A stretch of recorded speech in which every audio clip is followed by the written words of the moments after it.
Ladies and gentlemen, it's time for our main event! Hosted by Eric McMahon, it's Cageside with John Morgan!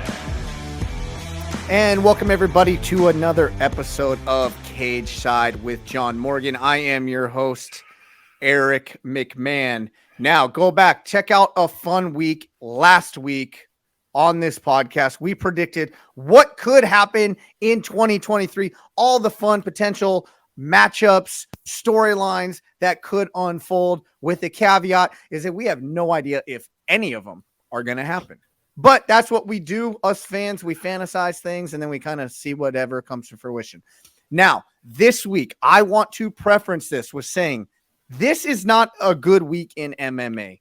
From top to bottom, nothing good happened. With that being said, something very tragic hit very close to home to my good friend John Morgan.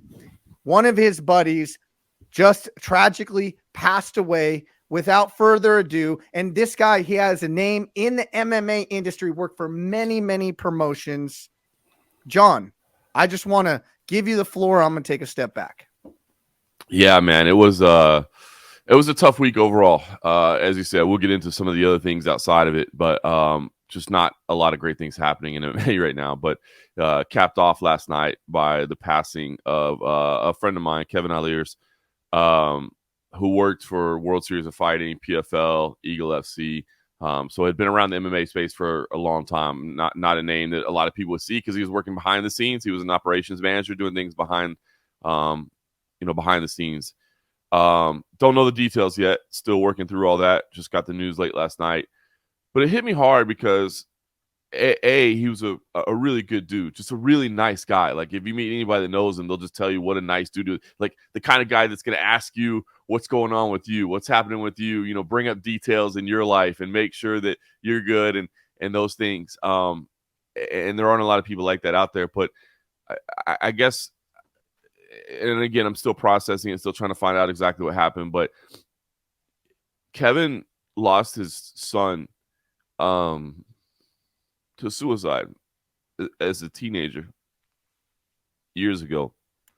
And I knew that, and I never really brought it up with him because I assumed that it was such a painful thing that why would you bring that up? Why would you want to talk to somebody about that? They're moving past it. They're trying to get over that, right? Don't bring it up. And now that he's gone, in retrospect, I'm realizing that I wish I would have talked to him about it a lot because I think about it. And if anything ever happened to my son, I would want to talk about my son every day. I would want people to remember that he was here and then he lived. And I would want to talk about it every single day. And I didn't because it was easier to not talk about it. And I assumed he would be more comfortable not talking about it. And now as I look back, I realized that was a horrible mistake on my part. And it's hard for me to talk about, obviously, but I think it's important to talk about because I want people to have that same realization, to realize that if people are going through something, it may be easier to think they don't want to talk about it. But I think it's better to talk about it. I think it's better to address it. And it's better to be there. And, yeah, man, I'm sorry. I'll pull myself together. Terrible, terrible week in MMA, honestly. Not a lot of good stories to talk about. As much as I love the sport, and I know you love the sport, not a lot of good stories to talk about, and this on top of it. And it just makes me realize kind of what matters and what we should do. And sometimes it's not always what's easiest. And I guess that's the realization I'm having. And, I appreciate you because before we went on air, you said, hey, man, if we don't want to talk about this, we don't have to. And I thank you for that because obviously it's kind of hard to talk about, but I want to talk about it because I don't want people to have that realization that I had after the fact. If one person can hear this, and have the realization before and make it matter, then I feel like that'll be some justice and some good and some service. And So yeah, sorry to start things out this way, but I'm still kind of processing the whole thing, and it's the realization I had. Well, and a lot of times talking about things is kind of the best therapy for things. I just want to piggyback on something because, as you were kind of talking about, maybe the regrets that you may have had there and not talking about it, and it really just comes from a place of love, right? If you didn't care about somebody, you wouldn't do that. So, going through this process, I completely understand. But as I'm hearing you talk as a father, you're a father, I'm a father, and I live in fear. Everybody says being a father is the greatest gift you could ever have. And it is. But it's also the scariest thing that I've ever done in my entire life. I live in constant fear. Not that I'm going to be able to provide a nice house or this, is that something is going to happen to my children. I live in that fear every moment of every single day. I will call my wife, once a week. I yell at my wife because of this, is because she's notorious for not picking up the telephone. I'm at work. She's at home with the kids. I call her. She doesn't pick it up. It's upstairs. And the first thing that comes to my mind is something bad happened. Why isn't she picking up the phone? Right. And I've driven an hour just to go check. Why didn't you pick up the phone? So I live in that constant fear. And for your friend, Kevin, to have that fear realized, it is the worst thing that can happen to anybody is to lose a child. And again, don't know any of the circumstances really surrounding, your friend Kevin's death, but a piece of him had to have been missing no matter what. That is unreplaceable. And for that, like, I understand where you're coming from, John. I understand. And it's really just because I am a father. So I don't want to dive down into the rabbit hole of, regrets or whatnot, but it needs to be said that the regret that you are having is not out of, man, I woulda, coulda, shoulda. It's really out of love. It's out of caring. And it's out of like, he knows that you cared about him. It goes unsaid, right? But as part of your grieving process, you have to get it out. 100%. And it's just I'm realizing now, and that's why I'm saying that I want to share that, because I hope somebody else will realize that, and it will help somebody else moving forward, and not about me. And again, we don't know the full circumstances around Kevin's passing, but that's the thing, is that he was a friend, and I thought I loved him, and I thought I was doing the right thing by not talking about it, right? By allowing him to move past it and not to have to relive it. Because as you said, if you're a parent, you understand the worst thing that can happen is something that happened to your child. And I always just praised his strength for being able to move past that, and for being able to carry on and to be a good member of society, after a tragedy like that. And I thought I was doing the right thing by not bringing it up, and by not talking about it, and by not making him have to go down that rabbit hole, by not going down that dark path and having to deal with that and talk about it and remember that. And now, as I sit here in retrospect, I realize that was the exact wrong thing to do. I should have brought it up every single day. I should have allowed him to love and talk about his child every single day, and I didn't. And I'm not regretting. I'm not trying to like, oh, this was my fault, or this. I'm not saying that. I'm not trying to make a victim out of myself. But what I'm trying to realize is that, man, maybe that could have helped and been better. And now, how many people are in that situation? You don't know. I mean, that's the weird thing about this life, right? It's like, you don't know until you know. There's no guidebook. There's no manual. There's nobody tells you how to live this life. Nobody tells you how to be a parent. And I'm figuring this out now. And as painful as it is, and as hard as it is, and you gave me the opportunity to not talk about it, but I want to talk about it, because if I can share that and it can maybe be beneficial to somebody else, then it's worth me sitting here looking like I'm looking right now doing this, because I just didn't know. I didn't know, and I wish I would have done it differently. And if I'm ever presented with the same scenario and the same situation, I promise you I will handle it different, because if anything ever, God forbid, happened to my son, I would want to talk about him every day for the rest of my life, so that people remembered he was here, and people that knew that he was a good kid. And I didn't give that opportunity. You know what I mean? And I thought I was doing the right thing. Now, as I sit here, I realize it wasn't the right thing. The right thing is to talk about it.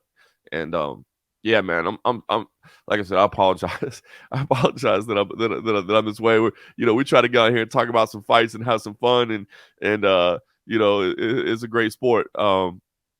But yeah, this is personal, and I appreciate you giving me the opportunity to talk about it. I appreciate giving me the opportunity to not talk about it, but I feel like it's more important to actually get it out there. And I appreciate anybody that is watching or listening, understanding and let me do that.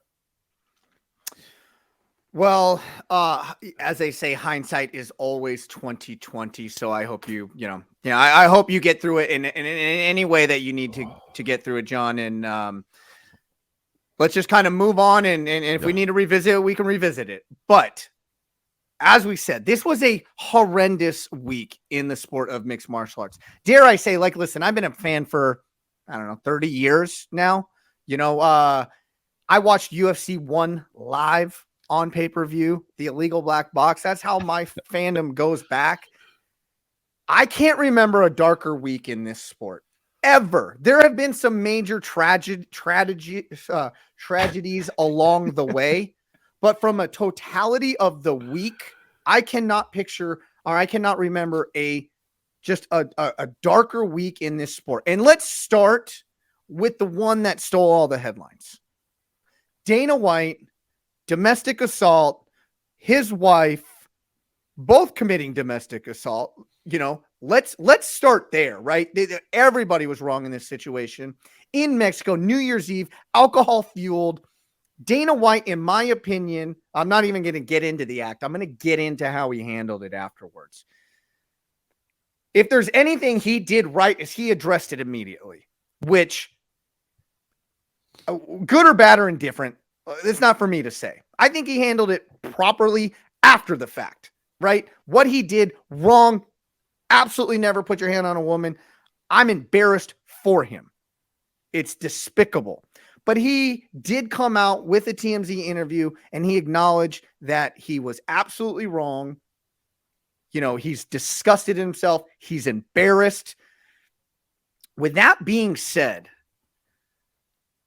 I follow MMA news and I follow it closely. And there are a number of people that unfairly, I believe, have been taking a lot of criticism. Now, mind you, the story broke literally 2 hours after we got done recording this podcast last week. So we didn't have a chance to address it. Now's our chance to address it. I believe that you have addressed it. I believe that you've addressed it adequately. I believe that you addressed it in the moment properly. You condemn the parties for what they have done. You condemn Dana for what he done, even with your close relationship with him. And it's still not good enough for people. So right now, I want to now take another step back and give you the floor. If there's any time your voice needs to be heard, it's right now. Not over tweets, not over messenger posts. Let's hear it from John Morgan himself, because I think your first response was your best response. And it's been the response that you have reiterated time and time again. And for all of those who haven't heard it or misrepresented what you actually tweeted and said, here's your opportunity. Yeah, man, it's such a weird situation. And what you're addressing is basically, I didn't say a lot on Twitter. I didn't reach out and kind of throw things out there because, to be honest with you, I didn't know what I was really adding to the conversation. Now I realize in retrospect, people say, hey, given your position, given your closeness, we want to hear from you. And I guess maybe that's a nice thing. People want to hear what I have to say. But my position is this, and it was the first, my first position is the position a week later that I still believe is that there is no defense for Dana White. There's absolutely no defense for him whatsoever. And, I've seen people actually come out there and be like, hey, man, she hit him first, so it is what it is. Like, no. That's not the way this thing works. If you're a man, you don't put your hands on a woman, period is that, okay? You don't do it. So there is no defense. And to Dana White's credit, as you mentioned, he didn't try to defend himself. He said, hey, I'm wrong. I apologize. This is wrong. So there's no defending that. However, to me, there's people at the same time that are calling for his head, essentially, and saying this man needs to be gone from the position. This man needs to be gone from the UFC. And I just don't understand that. I don't see why he needs to lose his job over this. And I don't see what that really accomplishes. I mean, other than to just go out there and be like, hey, we got him. We don't like that guy. And he messed up and we got him. I don't understand what that really does. I would much rather see him stay in his position, continue to, express remorse for the decision that he made and the action that he took. But I would like to see some, to do some good from this, to take the enormous amount of financial resources that he has, to take his time, as a person and volunteer and committed to domestic violence awareness, helping domestic violence victims. I mean, gosh,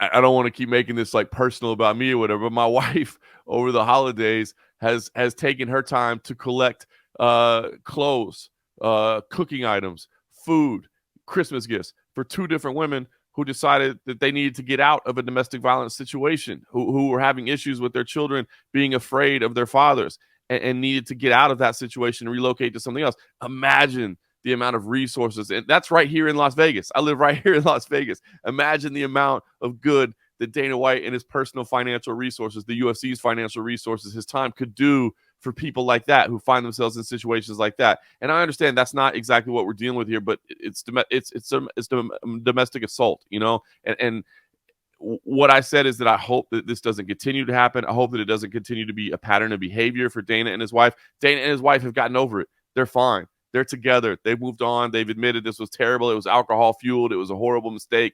You know, this is not a pattern of behavior, and that's great. That's good. You know, but a very famous, a very in the public eye kind of person. It's a horrible incident that happened, and hopefully you can make some good out of it. So listen, you can't defend Dana White for what he's done, but what you have to do is not just talk about what happened, but talk about what happens moving forward. And I would like to see some good happen out of what's moving forward. And this whole discourse that he needs to go, he's got to be gone. I just don't get it, and I don't understand what that will accomplish, to be honest with you. I would rather him stay in his position, continue to do good for the company, and make some good come out of this. And that's where I stand. And that's where you stood Monday night. Last Monday night, 1 week ago today, and a lot of people had came out and said, hey, it's because of your cush relationship with Dana White. He gives you privileges. He gives you access. Like, listen, domestic violence is wrong. Hitting a woman is wrong. It was acknowledged by you in the moment. It is wrong. It's irreprehensible. It's embarrassing. It's disgusting. I'm embarrassed for him. You know, I would hope that it would never happen again. I think from, let's say, just a fan's perspective, your average person is, because their perception is that Dana White is so powerful. Dana White is, he has so many resources, is that he's above approach on this type of stuff. And I'm not taking up for people who want to cancel him, but I feel that maybe that's their only way where they can be like, you're not above anything. And I kind of get that, right? But at the end of the day, is canceling somebody our approach to something? I haven't met anybody who says, I believe in cancel culture, yet everybody jumps online and believes in cancel culture. It's absolutely like, it's the biggest form of like hypocrisy there is. Like, nobody's for cancel culture, but everybody wants cancel culture. It's a really weird dynamic we have going on in our society. You have never taken up for Dana White. You have never excused his actions. We both talked off this podcast that there needs to be a punishment. There needs to be something. And because we live in a minute by minute news cycle now, is people want that punishment now. And I think that's where a lot of the vigor that people are coming after you. I mean, you have nothing to do with Dana White's punishment, right? You've called for, hey, he needs to do better. Something needs to happen. He needs to donate money, time, resources. Like, he's not going to get arrested. Just FYI, it happened in Mexico. It's out of any jurisdiction here in the United States. He's not going to get arrested for it. What do you want to see happen to Dana White? Something has to happen. Endeavor has to make a statement. At some point, they got to make a statement. Yeah, see, that's the thing that I think is the problem here, is how you handle it, and it's not necessarily what happens, it's how you handle things afterwards. And I'll be honest with you, when you talk about Dana White himself, I think he believes that same thing. He's dealt with a lot of bad incidents over the years, but it's not necessarily what happens, it's how you handle it afterwards. And listen, Dana White came out, acknowledged the incident, expressed remorse, said, I was in the wrong. So he owned up to it. So he did the right thing. But I think people want to see more out of it. And I understand. And everybody's being quiet. Like you said, Endeavor's being quiet. No real official statement from UFC. No real official statement from the broadcast partners at ESPN. No, I think people just want to see more. And to Dana's credit, like you said, he did acknowledge it. He went on TMZ. He gave an interview. But I think people just want to see more. Okay, what's going forward? And you talk about, punishment and that sort of thing. And to me, it's like, I think punishment is almost the wrong word in some ways. It's just, how do you do something good out of this? How do you make something out of this? How do you move forward past it? I mean, yes, you've acknowledged it. You've apologized. You and your family have moved forward, which that's important in itself. I mean, this is an incident that happened in personal. I've said this. Had this incident happened in the professional workplace, had this been a slap of an employee at the UFC headquarters or something. Now, at that point, now you're talking about a situation where, like, don't know if that guy deserves to be the president anymore, man. He just slapped an employee at the headquarters. Like, okay, now you're talking about problem. But this was in his personal life, and his family has to move past that. But it is, how do you address this, and how do you move forward past it? And I don't necessarily think that just saying, hey, business as usual, I apologize, let's move on. I don't know that that's the best way to do it. I think you can do some good things in the community out of this, and I think that would be even better. And I think people would like to see that. So I would personally like to see some of Dana White's, again, his personal resources, his personal time, maybe some of the professional resources of the UFC as a whole, get behind this and express to people, hey, domestic violence is not okay. And not only are we going to educate to make sure people know that it's not okay, we're also going to help victims of domestic violence and people that have had to deal with this. I mean, there was a great campaign that the UFC did, that we are all fighters, basically raising awareness that at the end of the day, we're all the same. No matter what background you come from, no matter what your beliefs are, we're all the same. We're all fighters, and it was just acceptance of culture as a whole. And I thought that was a beautiful movement. I think this could be another beautiful movement where they say, hey, man, you know what we do? We go in there and we put hands on each other every single day. But it's what we do in the cage, because that's what we do as a living. It's not okay outside of the cage. Everything that happens within this octagon is not okay out there in mainstream society. It's not okay out there in the world. And we need to make sure that people are aware of it, number one, and continue to raise awareness that it's not okay to put your hands on a woman. Again, a lot of people were saying, well, she slapped him first, so he's got to, he's justified to do that. He didn't say that himself. But some people are saying that. And to me, I just don't even understand how you make that argument. It's not okay. It's not okay. It's not okay. So continue to raise awareness and also continue to be able to maybe support victims as well. I would like to see Dana White himself commit to that and the promotion as well, man. I think it could be a great message for the entire organization. Dana White is great for the UFC. Dana White is great for the sport of mixed martial arts.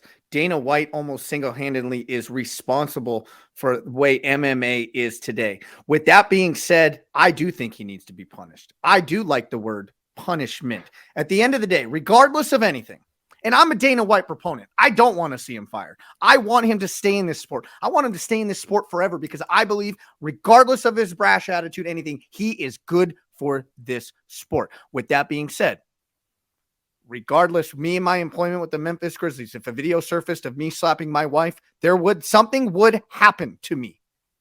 I don't necessarily know if I would be fired. I don't think so. Something would happen, though. I would be punished. I embarrassed the organization. He's embarrassed the UFC. Something needs to happen. So for that reason, he's not above it. I believe there needs to be a punishment. It's not going to be a legal punishment. I believe that Endeavor, the UFC, needs to do something. And at the end of the day, let's start with a statement. Let's just start with a statement. Let's condemn all the actions. Let's do everything the normal. Dana White needs to be held accountable. It is not canceling him. It is not firing him. But it does need to be maybe a suspension without pay. Because if you embarrassed your back when you were with MMA Junkie and USA Today, if you did something publicly to embarrass them, you might not have gotten fired, but there would have been some blowback. And for that reason, I think he can't be held above the fray in that, and something needs to happen just from that standpoint. No, you're 100% right about that. And I guess the reason I say maybe I don't like the word punishment is because that's the things I hear, right? Hey, he should be suspended a little bit, or he should be step away for a little bit. But let's be honest, Eric, there are events that he doesn't come to. You know what I mean? So like, okay, this Saturday's event at the UFC Apex, a fight night event between Kelvin Gastelum and Nasruddin Imavov, if he's not there, does that really say anything? Does that really do anything? And you talk about, and again, I'm not, picking on you here, but, these are the things I've heard. Well, suspended without pay. The man is incredibly wealthy, like the types of riches that we can't even comprehend and understand. So what does it really punish him to do, to be like, hey, man, you need to step away for a little bit. You need to go into your luxury mansion and you need to hang out there for a little bit and not come to these, fight nights at the UFC Apex. Like, I don't know that really does anything. So that's why I say, more it makes so than other people feel better, though. I know, but that's the thing is it just makes other people feel better. But what does it really accomplish? You know what I mean? Like it to your makes point, the rest to your of the world- point, nothing. To your point, it really does it for him, unless he acknowledges, which I believe he does acknowledge. If he believes that he is wrong, then he's going to get better from it. But if the resources that held without pay, if Endeavor, the UFC take those, sprinkle them out to who needs them most, give them to your wife for her to do great things with. Shit, she would do amazing things. And for that reason alone, I just think that needs to happen. Like, Okay. listen, this is not a debate back and forth. We both do not agree he needs to be fired. We both agree that he should not be canceled. It's just, how do we get to the point? Let's meet in the middle. But see, I like what you just said. So, because I've not heard anybody say that, but what you just said makes a lot of sense to me. Suspended without pay, and then Endeavor takes that pay and gives it to victims of domestic violence, or at that point, now I'm in. Now that makes sense to me. You know what I mean? I want to see good come out. That's the thing I don't get is that, as you said, cancel culture or whatever, man. Hey, that guy needs to go. What good does that do in the world? You got that guy out of his job. What good did that put into the world? But if you said, hey, Dana White, I don't want you at events, and the money that we would have paid you, we're taking it and we're giving it to these charities. Now I'm in for that. That's the first person I've heard say that, Eric. And I like at that point, it makes sense to me. We suspend Dana White, and the pay that we are going to give him, we give to these charities, we give to these organizations. That to me makes sense. But I would like to see both happen at the same time. I would like to see Dana White not even necessarily have to step away. Get him out in front of a microphone. Get him again, continue to apologize. Get him to again tell people it's not right. He gave an initial apology to Team Z, and now you've seen a lot of people come out and say, no, Dana, you don't need to apologize. It was fine. She slapped you first. I want to hear him again say, guys, I appreciate the support. It's not okay. If she slaps you first, you walk away. You get somebody else involved. I want to hear him keep talking. I want to hear him out there. And I want to see that money. Again, I want to see some personal resources. I want to see some professional resources. I want to see some time given to domestic violence causes. But if he is going to go away, if he is going to be suspended, if he is going to have to step away for a little bit, I love what you just said there. Take the money that would have been paid from Endeavor to him and give it to those charities. Love that idea. One last little point on this that I have to say, and I don't want anybody to think that I'm taking up for Dana White, because I'm not, but he made a great point, and one that I think is vitally important, and one that I think is getting way overlooked. He says, listen, I don't care about anything else.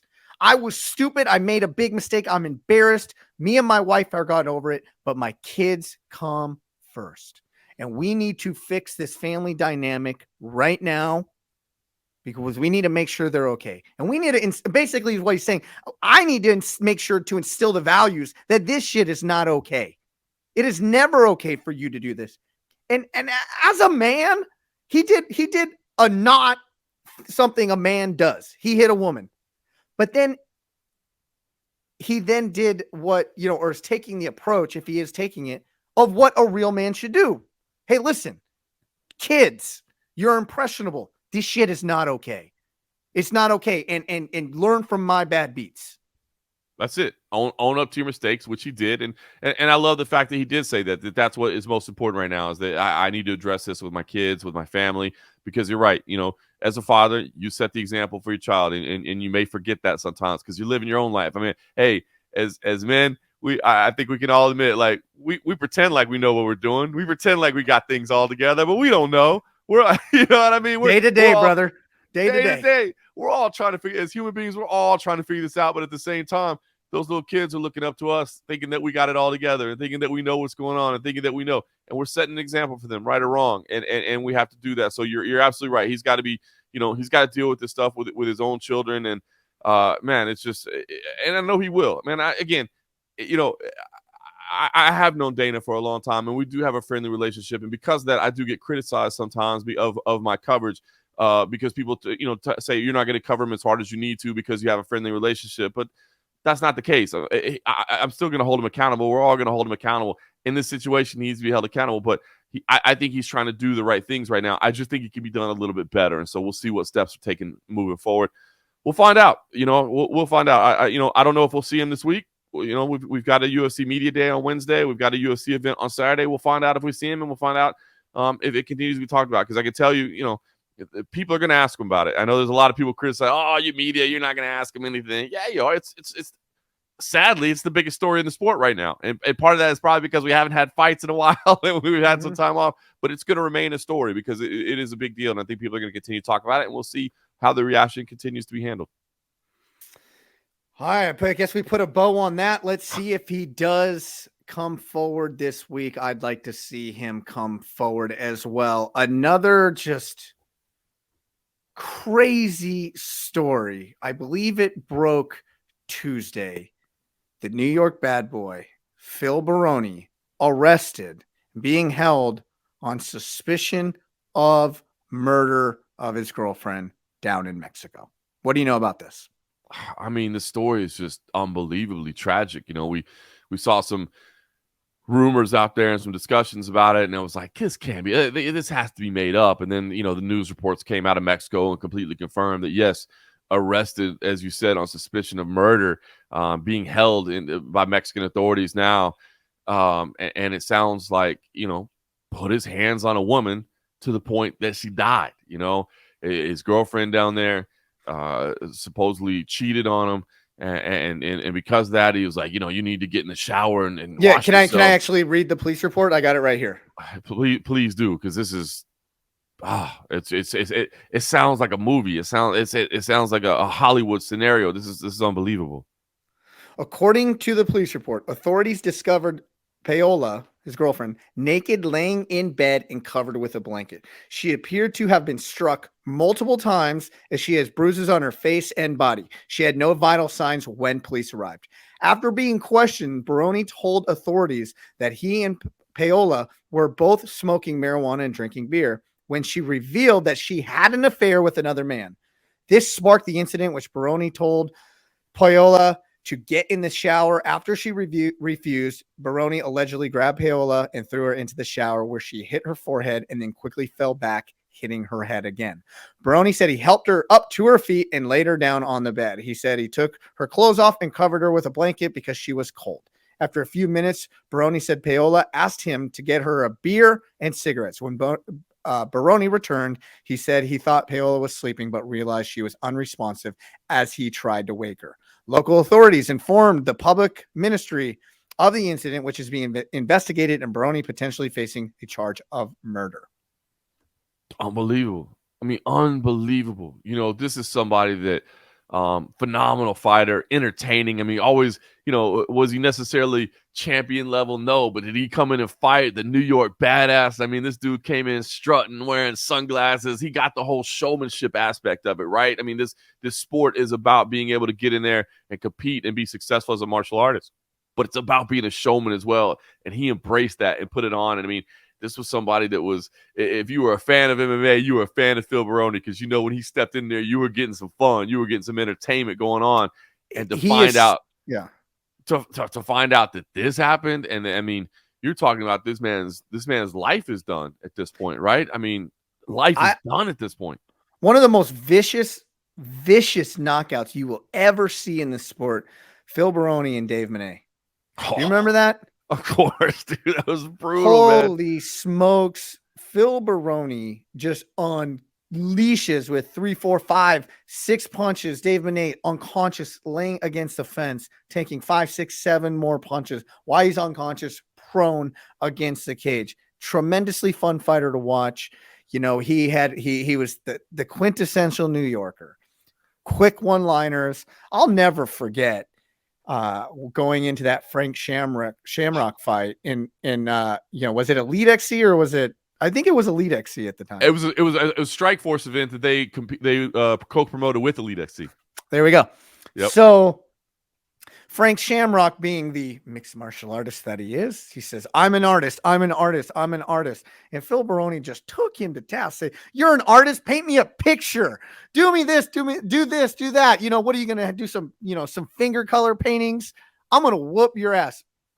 Didn't turn out that way.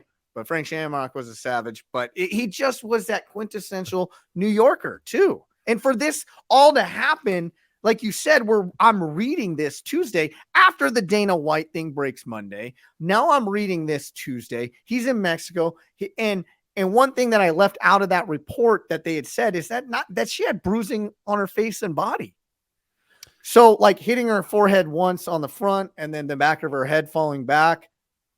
Could it have happened? Allegedly committed murder. I'm not here to convict anybody right now, but the police report also said she had bruising on her face. Yeah, I mean, you do wonder, like, and again, we'll hear the details of this. You do wonder, like, was it an accident? You know, did he really mean to just? I mean, so dark. I mean, did he hit her and then she hit her back of the head and that's what caused the death and it was an accident, or was it? I mean, but again, he hit her, so at that point, it's not an accident. You know what I mean? Like this happened because you struck a woman again, and just. It is the darkest week that I can ever remember, Eric. I mean, I've been covering this sport and living this sport as long as I can remember. This is all I can remember. I can't remember other things. Talking about other sports, and this is it. And I just don't remember a time worse than this. And we haven't even talked about everything yet. But Phil Baroni, man, again, you know, you talk about. You know, I'm smiling as I remember his career, his UFC career, his prior career. You know, you talk about the Frank Shamrock fight, and I remember Frank Shamrock was hurting him a little bit. And at one point in the middle of the cage, he did this, like, you're going to sleep. Like, I mean, and I'm having this joy of remembering these amazing moments and now immediately I pivot my head to think Phil Baroni sitting in a Mexican prison, murdering somebody, life gone. The rest of his life going to be spent in a Mexican prison. It's almost impossible for me to process, man. It's crazy. I don't even have words. So I'm a big fan of mobster podcasts, right? So like, Sammy the Bull Gravano has an amazing podcast. There's another podcast with this a former mob associate named John Alite, who I'm a big fan of that podcast as well. They take some amazing stories. And I went back and did the research on it today because I remember it from a while ago that John Alite had told stories on his podcast about Phil Baroni. Phil Baroni was a mob associate back in his youth. So John Alite tells stories on his podcast about how he would take Phil Baroni. Yes, UFC fighter Phil Baroni. Yes, accused of murdering his girlfriend in Mexico, Phil Baroni, on scores for the Gambino family. What? Have you never heard this? No. Yes. Go look at it. Look up Phil Baroni mob ties. Just Google it. You'll find it. This guy, John Alite, he's a notorious gangster. He's Armenian, so he wasn't in any of the Italian 5 families, but he worked for all of them, and it was like a hitman, right? And he ran with Phil Baroni. Well, I'm not going to sit here and say that I'm shocked by that, but no, I was not aware of that. And man, that's I had no idea that there was that part of his life. That makes a whole lot of sense, I guess, in certain ways. Didn't know that. That's crazy. The only thing I'm saying is, and I'm not a judge and jury, right? I'm not here to convict Phil Baroni because I don't even believe he's been charged yet. It's suspicion of murder. He may have been charged in the last couple days, but I don't know the legal system in Mexico either, so I'm not even going to pretend to. But initial report saying he was being held on suspicion of. But that doesn't sound good. It doesn't sound good. Listen. When there's smoke, there's fire. But I can say this, even with the history that I know, listen to John Alite, reading some stories, and there's some other mobsters that have said, like, you know, they've rolled up on some drug dealers and they would rob drug dealers back in the day. It's crazy. Go do your research. Everybody listening to this, go do your research. It's actually kind of fascinating. But there's a propensity for violence here. I never thought about violence against women, but there's a propensity for violence. Dude, it's just, what's crazy is, you know, the passing of Stephan Bonnar, right? Obviously, that was tragic, and we talked about that.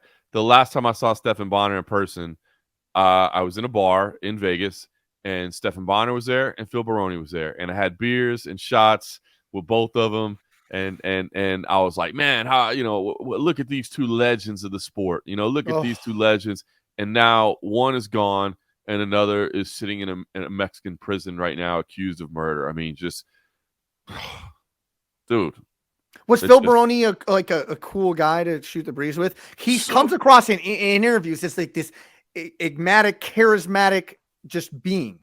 that was him. You know what I mean? Like that, what you saw out there on camera, that's just who he was as a person. That's who he was to be around. I mean, he was just brash, bravado, as you said, that bold New Yorker with the accents and talking and going out there. I mean, that's who he was. Like, yeah, it was him turned up to 11, maybe a little bit, you know what I mean? But that's what you do, right? It wasn't some character that he invented, right? Like, you look at like Chael Sonnen, right? I mean, Chael Sonnen was the American gangster. He's talking about, that's not who he is. Chael's like a nice guy behind the scenes, a good dude, family man, et cetera, et cetera.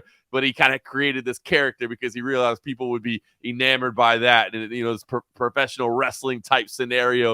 And he would be that guy. No, Phil was just Phil. He was the New York badass. That's exactly who he was. And gosh, man, again, I hate, like I said, we like to have fun. We like to talk about fights. We like to tell you how great this sport is and amazing. But like everything that's going on right now is so dark, man. And Hey, listen, it does not get better. Then our next topic may be the worst, maybe the most tragic. Victoria Lee, 18 years old, sister of flyweight one championship champion Angela Lee, passed away the day after Christmas. Now, with that being said, I want to read this news had broke about this through Angela Lee's Instagram page. I'm going to go ahead and read it, then we can discuss. According to, this is from Angela Lee on Instagram. On December 26, 2022, our family experienced something no family should ever have to go through. It is incredible, difficult to say this. Our Victoria passed away. She has gone too soon, and our family have been completely devastated since then. We miss her. More than anything in this world, our family will never be the same. Life will never be the same. Victoria was the most beautiful soul who ever lived. She was the best little sister in the world, the best daughter, the best goddaughter, the best godmom, auntie to Ava and Aaliyah. We miss you so much, sis. More than you could ever realize. We're all broken because of pieces of you was in each and one of us when you left. Those pieces were ripped out of us. We will never be the same. Each and every little thing makes me think of you. From the sun rays to the sunset, you taught us to see the beauty in the simple things. You are our bright light, our sunshine, and that will never change. You are perfect in every way. The best person I knew. The most beautiful girl, inside and out. We love you, Victoria. I love you, Sprout, until the end of time. Please give our family grace and respect during this most difficult time, and please check on your loved ones. Keep checking on them. Give them hugs. Tell them how much they mean to you. You just never know. This is so tragic, not because she was a rising prospect, not because she was a 3-0 phenom at the age of 18, not because she was the sister of flyweight world champion. She was an 18-year-old beautiful young lady who has tragically passed away.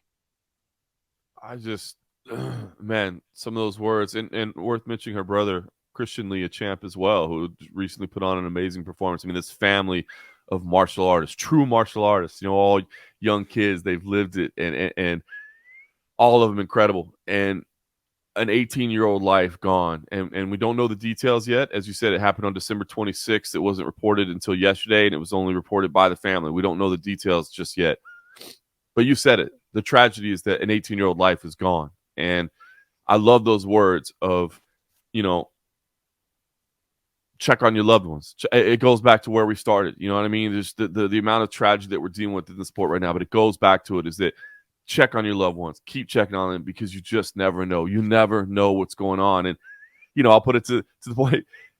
Look, we all try to pretend like we got it together. We all try to pretend like we know what's going on. We all try to pretend like we got it all figured out. But all of us, every single one of us, all those doubts, all those concerns, all those emotions, all those feelings, we're all dealing with them. And this one, an 18-year-old life gone, it's just tragic. It's the darkest time I can remember in our sport. And we don't know all the details yet. The family will choose to release that at their time. But I'll tell you what, we'll keep talking about her. And previously, I thought the easiest thing would be to not talk about it, to let them move on in peace. But you know what? I guarantee you that Angela and Christian want to talk about her. That you don't have to avoid talking about her. That they want to remember Victoria every single day of their life moving forward. The spotlight that has kind of gotten on this, and like I got to bring stuff back to fighting because that's what we do. It's like there's only so much heavy shit that we can talk about, right? I mean, like enough already. Like it's crazy. Angela Lee literally became I'm not going to say a household name, but became a name here in North America based off this amazing fight that she just had on One Prime, the second Prime for One Championship. You know, only now to kind of it sheds more light on this, you know, of her sister passing because of this remarkable performance she put on. And so, like, I want to talk fighting. Like, I just want to talk fighting. And so that's my avenue to mix a fight in here. You know what I mean? I exactly right. I think it's so important. I mean, we've got a One Championship event this week on Prime Video. We've got a UFC event, and I'm excited to actually get back to fighting. I'm excited to actually get back to dealing with the sport that we love, because this time period, this beginning of a new year has been just terrible. I mean, there's been nothing but terrible stories, and I'm ready to get to some actual fights. I'm ready to get some actual fights so we can talk about that. I'm ready to sit here, you know, next week and not be in tears and to not, you know, be bearing my soul to everybody. I just want it to be fun. That's what I love to do, is just have fun and keep things light and good. So at least we're getting back to some fights and carry that on. But you're right. The Lee family, unbelievable. You know, I don't know how soon we see Angela, how soon we've seen Christian compete again, because I imagine, as they said, respect the privacy. They're going to be dealing with things. As she so eloquently said, life will never be the same for them again. It'll never be the same, and they've got to figure out how to move past this. But I guess I'm excited that the sport can move past it and get back to the sport, because this time off, this kind of, you know, off season has been awful. It has been awful, but can we end this on, I don't know how good this news is, but it's definitely interesting news. I think it's good news. I think it's great for the sport, as long as there's no mockery made of it. I think what we are about to talk about is good for this sport. The problem child, Jake Paul. That Jake Paul, the man who ripped our souls out of our body by defeating Anderson Silva in boxing, that Jake Paul signs with the PFL. I love it. Say what you want about this guy. He's a this, he's a that. He only fights overage MMA fighters. He only does this. The guy's legit. But more importantly, this man has my respect, because you know what? He puts his money where his mouth is. And for no other reason, I respect him. I love it. I exactly said it. You know, you can like him, you can hate him. I totally get that. That's fine. You like the personality, you don't like the personality, it's so cool. But you have to respect him, because he's getting in there and doing that. You know, he's a real fighter. He's going out there, he's training, he's getting into fights. You know, you can criticize who he's fought up to this point, and that's totally understandable. But the guy moves the needle, and he's getting in there and he's doing it. And now he's crossing over. He's no longer saying, hey, let's take these MMA fighters and let's make them box me. Now he's saying, hey, I'm going to get into MMA, signing with the PFL. And I love it, man. I think it's a great move for the PFL. These other organizations outside the UFC is the dominant brand in the space. If you're outside the UFC, what do? You try to create some differentiations. You know, what can you do a little bit different? What can you do that's unique? This is unique. This is unique in what he's bringing to the table. And look, he's saying, we're going to do, you know, we're creating this super fight division where we're going to do 50-50 revenue splits with the fighters. You took my next point. How many pay-per-views are going to sell? I don't know. That's a whole different discussion point that we can have at that point. But, you know, he said, I'm an advocate for fighter pay. Mm-hmm. I'm gonna go out there and do this. It's to me, this is a good thing. I love everything. I saw this signing and I loved everything about it. So I want to bring up, you talked about this super fight league and 50-50 pay. It's a 50-50 pay-per-view split. What exactly does that mean? You know, I think I know what it means. You know, the share comes in after cost, after expenses, after everything is paid for, after everything, the production, the trucks, the feeds going out, after all the payroll, after everything. Is it a one fighter takes 50-50? The guy who signs up? Is it anybody on that paper? Do you have any particulars about this? So there's no details whatsoever. And you're so right. You're asking all the right questions, right? I mean, at the first you hear 50-50 revenue split. That's awesome. Is that gross revenue? Is that net revenue? It is not gross revenue. Come on. You'd be out of business if it was gross revenue. Of course. You know what I mean? So it sounds amazing off the top. You know, how much money are we really talking about? And and this is what's interesting, right? So, like, I saw a lot of people that are like, yeah, good on Jake Paul, man. This is awesome. But they were the same people that when the when the PFL put on a pay-per-view, they were like, why is the PFL going to pay-per-view? I'm not paying for this. This is ridiculously expensive, et cetera, et cetera. It's like, so which way do you want it? Do you want it? Is this a great thing or a bad thing? But what I will say is, I don't think, if I'm being honest, I don't think we're talking about a whole lot of money here. I don't think that the PFL sells, 1 million pay-per-view buys or anything. But I will say that it's good for Jake Paul to keep this discussion going, to keep the talk going, to keep the discourse moving forward about increasing fighter pay and finding a way to get it done, because that's always a good thing. These athletes are putting their health and safety on the line. They really are. You know what I mean? And gosh, I mean, look at what we're doing in the world of the NFL right now, and the story that we've been following over the past week that happened again after we recorded, right? I mean, health and safety is legit on the line when you go out there and do this stuff. So the most money that you can bank is admirable and better. So I love this discussion. Do I really think this changes the game? Do I really think this fixes everything? Do I really think we're going to talk about a lot of money here? No, I don't.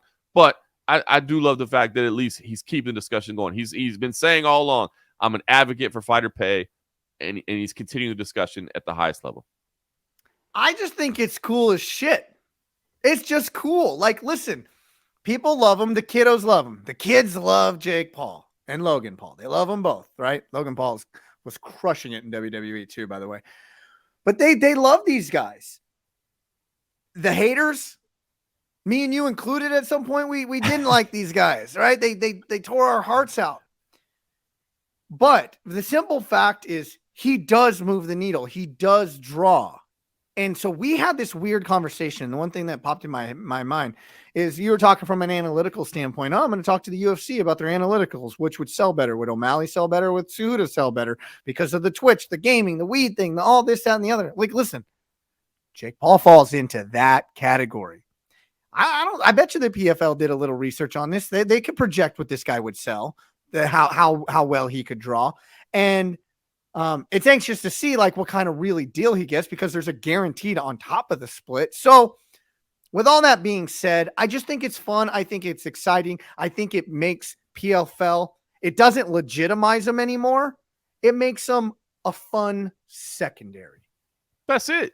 And that's what it's about. Like I said, if your goal as an organization is to be UFC light, you are failing at what you're trying to do as a promoter. And I think the PFL realizes that. I think One Championship realizes that. I think Bellator, everybody's got to do something. Bellator's got their Grand Prix. PFL obviously has a season, One Championship with the different sports. I think they've all realized, look, just trying to do what the UFC is doing it, but doing it on a different scale, it's not the right way to approach things. This is fun. Now, again, you talk about that younger audience that appeals, the Jake Paul appeals to. Are they the type of audience that has an extra $50 to go spend on a pay-per-view? I don't know. Maybe, probably not. Are they the type that knows how to pirate a pay-per-view? Yeah, probably so. They know. But at the end of the day, but they're appealing. You know what I mean? It's getting to that audience. The stuff that's free on ESPN, that's more or less free on ESPN Plus, because you got to have ESPN Plus at this point. Let's be honest. Are they going to tune into it? Are they going to talk about it? Is there going to be discussion on social media about it? Absolutely. So I love this signing. As you said, it's fun. It's fun. They're having a little fun with it, man. They're going to go out there. You don't think that people are going to tune in and see what happens when Jake Paul steps into a cage with MMA gloves on the first time? You're damn right they're going to tune in. You're right. I'm tuning in. Like you said, we may not like the guy because he's beating some of our legends, but are we going to tune in and watch what happens? You're damn right we are. So kudos, man. Smart move by the PFL. Smart move, because guess what? They also monetize their Twitter. They also monetize their Instagram. They also monetize their Facebook page. They also monetize their YouTube, probably more than all of them.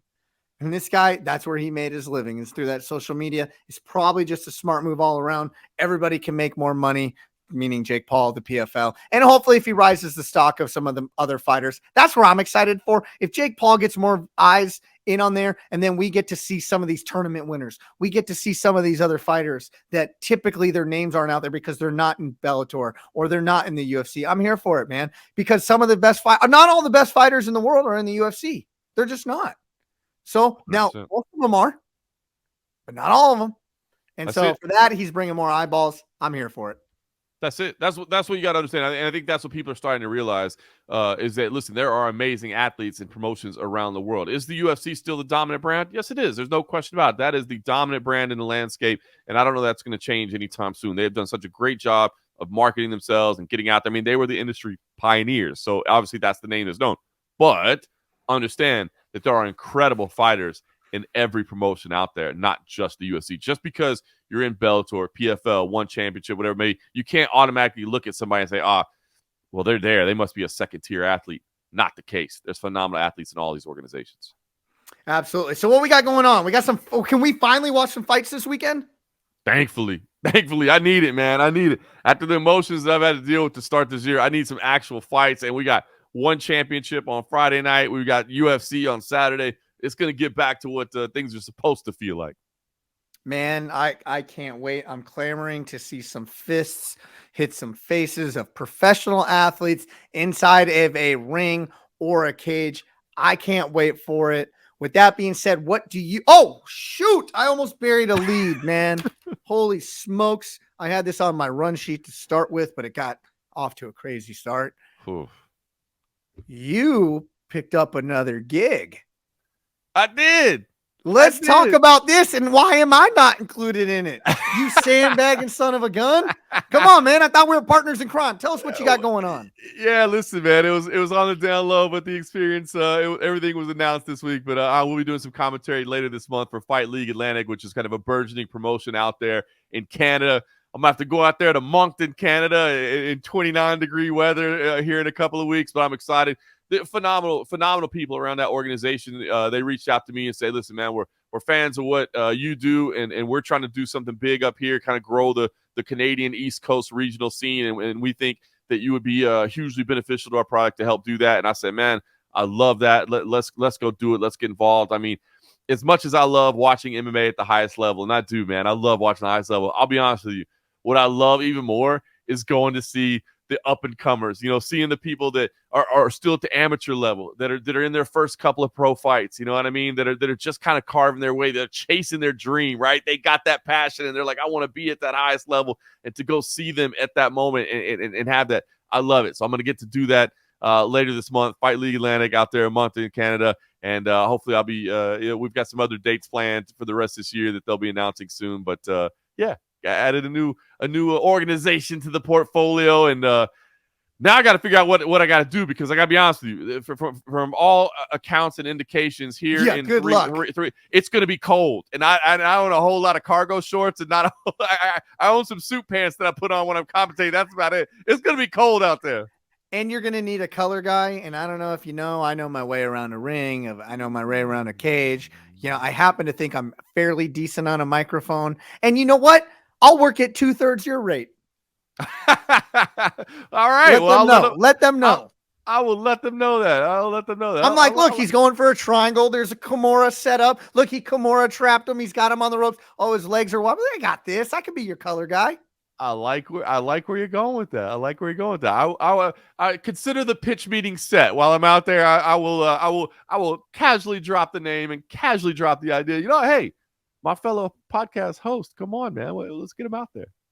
Amen, brother. So exciting stuff. We got fights coming up. Sorry to, we brought you down, but it was stuff we had to address on this podcast. We would not be doing our jobs if we did not address some of the things that we addressed today. You heard our honest opinions. Nobody fed us any of this stuff. We talked raw. We talked uncut. It was our opinions. I think our opinions are completely valid. They're, a lot more mainstream than the Twitterverse will say they are.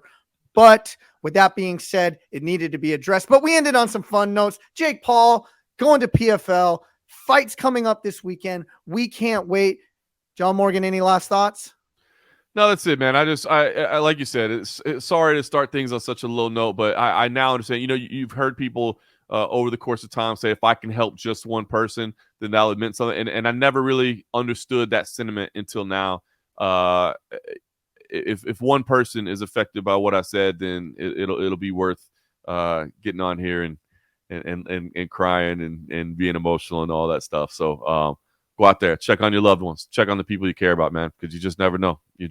Check on them. It means something.